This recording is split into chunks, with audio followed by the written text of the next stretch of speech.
यहाँ पे देखिएगा मैंने SIA लिखा हुआ है तो सियालकोट के मुकम्मल रो को हाईलाइट किया गया है। अगर मैं सिर्फ S लिखूंगा ना तो S जहां-जहां पे आएगा, फैसलाबाद में आया, सियालकोट में आया, तो इन रोज को हाईलाइट कर दिएगा। ये कैसे हुआ है ये आज आपके सामने यहाँ पे मैं करके देखता हूँ, ठीक है।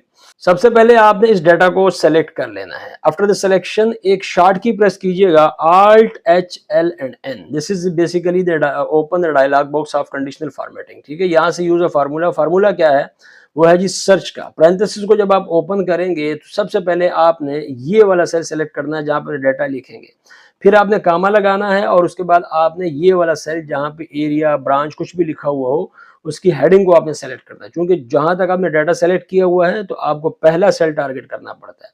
फिर आपने F4 को 2 दफा प्रेस करना है, 2 दफा, सिर्फ 2 दफा, ठीक है। मुझसे यहाँ पे ज्यादा दफा प्रेस हो गया।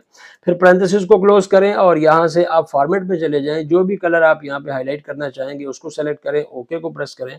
क्योंकि यहाँ पे S लिखा हुआ है ना तो सियालकोट को हाईलाइट कर दिया गया। अगर मैं यहाँ पे L लिखूंगा तो लाहौर को हाईलाइट कर दिया जाएगा, ठीक है। बल्कि फैसलाबाद को भी हाईलाइट कर दिया गया और सियालकोट को भी, चूंकि L जो है वो सियाल में भी आता है और फैसलाबाद में भी आता है। अगर आप यहाँ पे LAHO लिखेंगे तो सिर्फ लाहौर को। अब जो लेटर्स यहाँ पे मैच करेंगे ना उन लेटर्स के मुताबिक क्या करेगा, उस पूरी रो को ये हाईलाइट करता चला जाएगा। उम्मीद करता हूँ कि वीडियो आपको पसंद आ रही होंगी। इस वीडियो को शेयर करें और